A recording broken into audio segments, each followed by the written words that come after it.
Welcome. In front of me I have HUAWEI Watch GT 6 Pro, and I'm gonna show you how to update applications on your watch.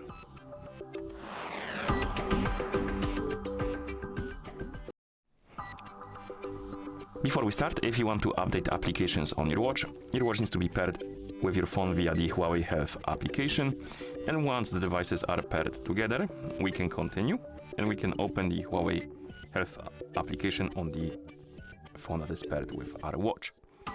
And once you open the app, you should see the health page usually, and once you see it, you can tap on devices, select your HUAWEI Watch GT 6 Pro, and then find this option called AppGallery. It's possible you're missing this option, and if you are, I recommend to try reinstalling the HUAWEI Health application and choosing different service region than you selected before. So if you selected, for example, I don't know, United States, I recommend selecting something else. I'm using usually United Kingdom and it's working fine for me. So try something else, hopefully that will solve your problem. And once you see the App Gallery, tap on it.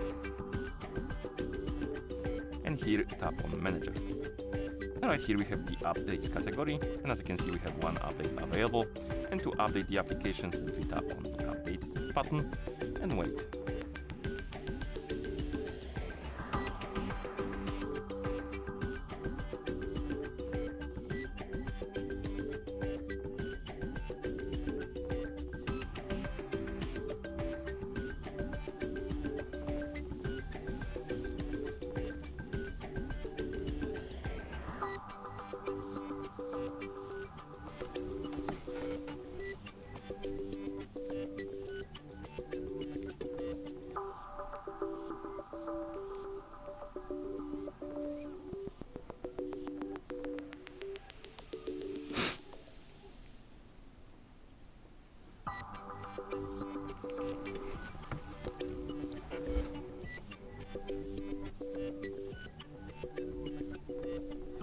Okay, and once the application is done updating, it will disappear from the list of updates, and then we can close the application on our phone, and that's how you update applications on your watch. Thank you for watching. If you found this video helpful, please consider subscribing to our channel and leaving a like on the video.